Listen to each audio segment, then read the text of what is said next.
I'm 8 years old in the school library. I'm browsing through books since this was before kids got their first phone at 4 years old. For some reason, the cookbooks look really interesting today. I've never fully cooked anything apart from helping my mom peel some vegetables, so I decide I'm gonna change that today and I'm gonna make a flan.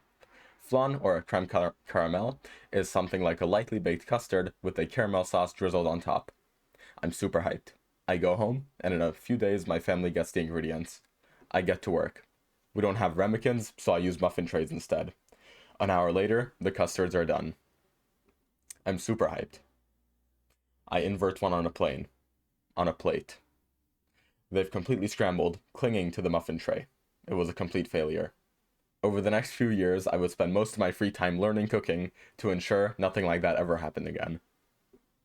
Today, I'm going to be sharing 5 of the biggest challenges that I faced and biggest tips that I've implemented in order to make the change from that point to here.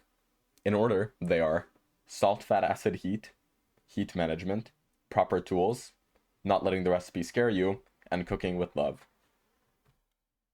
Salt, Fat, Acid, Heat is a very famous culinary book that breaks down why a few cuisines are seen as spicy and interesting and bold, as opposed to what has now been called white people cuisine, or white people cooking, which is generally seen as bland. This blandness is actually just improper distribution of the 4 factors of salt, fat, acid, and heat. If you went to any nice place in Europe that serves actual white people food, or looked at classic recipes from these countries, you'd see that they know very well how to manage all 4, and that something has just been lost in translation between then and now in American processed food. Salting your food is by far the easiest improvement you can make.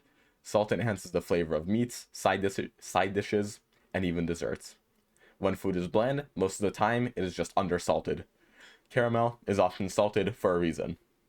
For anyone concerned about health benefits, many reputable people now actually say that as long as you're not genetically predisposed to these issues, salt isn't bad for you in normal to a little bit above normal quantities.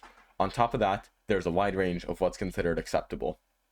Sodium has a lot of gym benefits as well, fuck yeah, such as pump, endurance, hydration, etc. There's a reason why every sports drink, except Prime, tastes at least a little bit salty. This goes to show that salting your food during cooking is perfectly safe, as long as you're not being dumb about it. Here are a few tips. When you need to be precise, so with meat, seafood, and side dishes, use kosher salt. The grains are much larger and are less likely to slip through your fingers when pinching, therefore allowing you to be more precise. Different foods interact with salt differently. This is something to be aware of and experiment with. For example, eggs and seafood, for whatever reason, get super salty very quickly. I would be more conservative here. Foods like steak and potatoes can handle just you fucking Salt Bae sprinkling it at them all the time, and it's very hard to oversalt those foods. This doesn't mean to go out there and salt these items like they're icy pavement in need of some friction, but there's more room for error.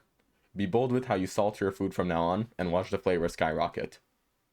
One last note about and tidbit about salt is that if you're trying to get lean, and especially get an angular face, like First Man, like fucking all the mewing videos, extra sodium won't help you. It'll make you more puffy because of the water retention. This isn't humongous, but it is noticeable when you're trying to get as lean as possible. So, if getting shredded is your main goal, above making good food, that's something to consider. I hover around 13% body fat, and this is how I look while eating a fuckload of salt. You can see that I'm not shredded, but you can still achieve a pretty good level without cutting out sodium. If you're overwhelmed by all the culinary and nutrition advice you see online, but are simultaneously fascinated by how good the food you see on like Shorts, TikTok, Instagram looks, then it's time to check out Common Sense Cooking.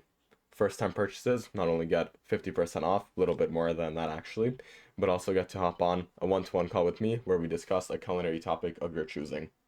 In addition, these same first 10 get to request an additional module that gets added to the stack of the original course. Check out the link in the description now. Don't delay, act now.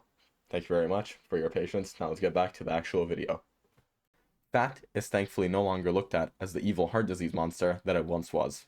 This is the only reason I'm grateful for those autist steak and egg TikTok cutting board videos, which for the record is literally just because of Hamza.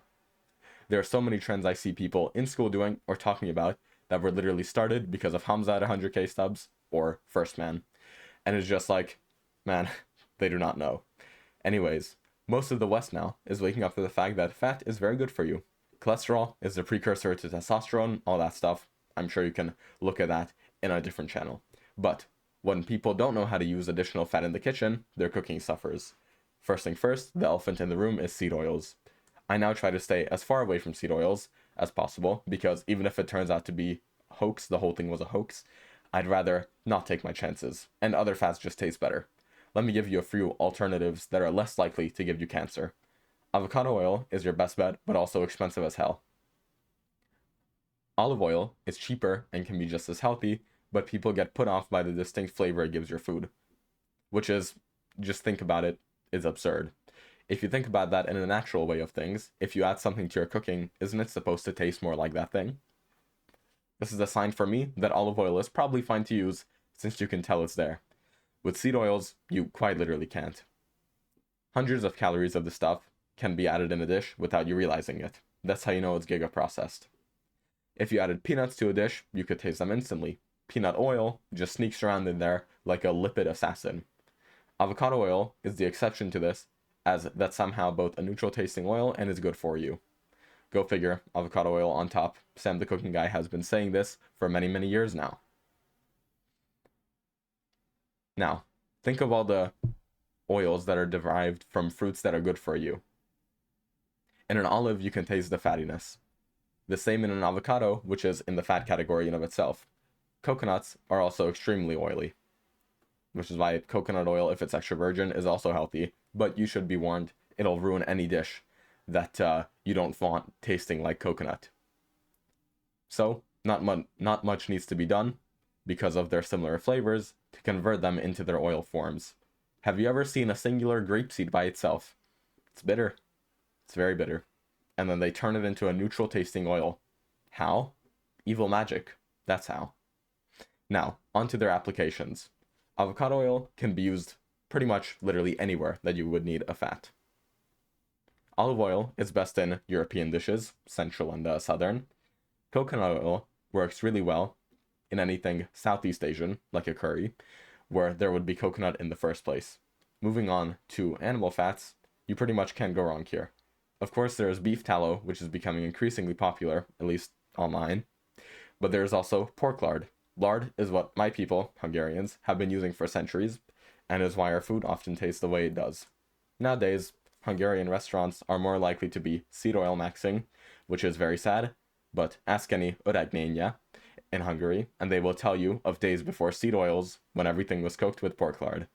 Then there is, of course, butter, which should be your go-to for any recipe where it's not likely to burn. This means avoid cooking beef or other meats at high temperatures in just butter, instead using a combination of butter and one of the other oils, whichever one you would like. However, if you only use butter and intend to sear whatever it is you're making, the dish is likely to burn, since butter is the only oil on this list that isn't purely fat. It's like 80% fat, some milk, solids, and some water. These impurities taste very nice, but also burn at higher temperatures. There's the little-known chicken schmaltz, which is chicken fat rendered out from the skin, or blubbery parts, etc., whatever other discarded scraps of the chicken. Rendered just means to cook the fat out of something relatively slowly. It's used a lot in the Jewish community, which for whatever reason is getting a lot of hate now online. Please stop. Like, I go on Instagram and I'm like, okay, am I on Instagram or am I on 4chan? It's like, this is besides the point, not related to culinary things, but just, man, be kind, be a respectful human being, especially even online. There are real people on the other side of the screen, and if you're gonna make an offensive joke, there has to be more than just racism behind it. Okay, TED Talk over. There is ghee, which is clarified butter, an excellent choice for various cooking as well. There is a bacon fat, which I'd be more careful with, but if you use it for the right thing, it definitely works. To sum up all this info, I created a tier list of cooking fats for general use.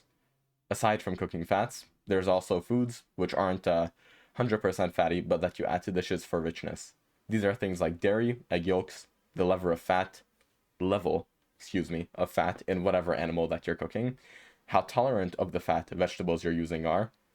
For example, things like eggplant can absorb 900 gallons of olive oil and still taste great. Other vegetables may not fare so well with such high levels of fat.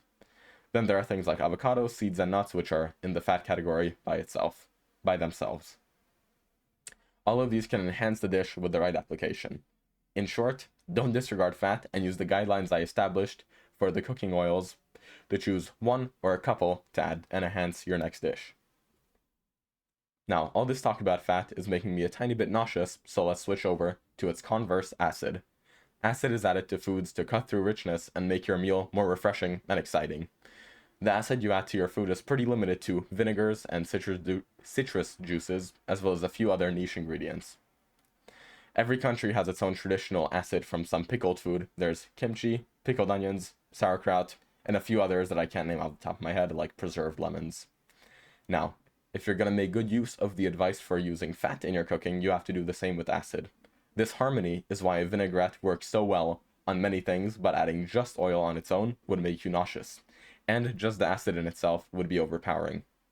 You need this balance of fat and acid to have the desired effect. Heat can be managed through Sorry about that, that's the next section. Heat, as the flavor, not the temperature, can be added through any number of spices and chilies. This may just be the mayo cracker in me talking, but I would urge caution before dumping a whole bunch of heat into your cooking. This is a point not often talked about nowadays, but since we're exposed to many different cultures and many different cuisines, we may be tempted to overspice things to keep up, and in doing so, we may get lost in the sauce. This isn't the proper way to go about things. In each cuisine where spice is employed and it is used mindfully, that's where it's used properly. Bastardizing it by dumping cayenne and ghost peppers wherever we see fit is not the way to go about it. A lot of dishes actually get hurt by spice because it stops the intended flavors from shining through. In other dishes, spice and heat is necessary. For example, whenever something is super savory or tasty otherwise, but gets fucking blasted with Scoville units, that really doesn't do it for me. You might not feel the same way, but the general guideline is to go conservative with heat until you learn what works. Some examples of where heat could be used are something like a plain chicken breast, which after just a bit of only olive oil, pepper, whatever else, garlic powder, seasoning, you may be tempted to add a little bit of something there. I find that anything creamy also works really well with spices, which is why spicy mayos are super popular nowadays, etc. Now, the biggest fundamental improvement you can make to your cooking after salting your food properly is to not be afraid of heat. I almost got myself there. I'll give you 2 tips here. Anything you want to get a nice brown crust on and cook fast, always let the pan preheat for. Never put steaks or chicken breasts into a cold pan, because you want to get a nice sear on these things and you want to cook them relatively fast. For steaks especially, you'll have to be willing to run the risk of letting the pan burn a tiny bit in exchange for flavor. However, if you're making something like bacon or duck breasts, which you want to render out the fat of and let it become crispier, or especially a chicken thigh with the skin on, you want to put it in the pan cold, maybe just a tiny bit of oil, maybe no oil at all, and turn the heat on the pan at the same time as the food is in there, and let both heat up at the same time. This will ensure that the fat renders out at a slow but steady pace and leaves you with crispy skin, as opposed to if you just blasted these things like a duck breast with high heat, it would seal the fat in, not let it render out, and you would end up with a bunch more blubber than you're looking for. Now, you can get away with a lot less tools than you think in cooking. In 6th grade, I spent 2 months in North Carolina. From here, I submitted videos to the MasterChef Junior tryouts with very limited equipment.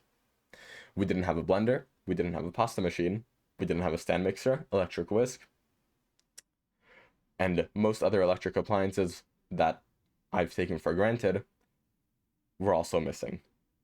It took a while, but I managed to make do with a handheld whisk, wooden spoon, and fork. I made mayonnaise, chicken, cupcakes, steaks, eggs, every single way you can think of, and much more with just these basics.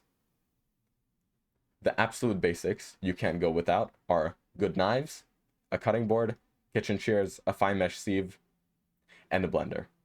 People also underestimate the power of properly sized bowls and storage vessels. Thermometers are good to have, but you can guesstimate without them. Having separate tongs and spatulae, plural of spatula, help more than you think.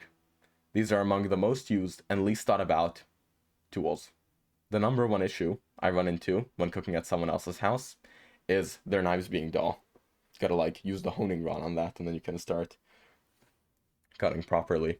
But the second most popular issue, second most common issue that I see at people's houses is lack of proper flipping utensils like a metal spatula or tongs. This makes it way easier to develop a crust, flip frequently, do all that good stuff. Don't let the recipe scare you. An alarming number of people don't know just how low the barrier of entry is to cooking good food. Many dissuade themselves from starting because they have a notion, from Lord knows where, that it's difficult or even dangerous of an endeavor. This is not the case if you learn the basics and exercise just a little bit of care and confidence. No recipe is above you with enough practice, and even the first time around, I guarantee it'll go relatively well, given you did your due diligence and research. Cook with love. Why does seemingly every grandma you know how does seemingly every grandma know how to make the best food for their family? Experience and intention. You gain experience through deliberate practice throughout many years, but intention can be hacked a little bit easier and a bit more instantaneously. If you know your family is coming over, expecting a great meal, you'll want to please them. Baking or cooking to share is very rewarding in of itself and actually enhances the food. Let's exploit grandma's secrets and imitate her love of the art.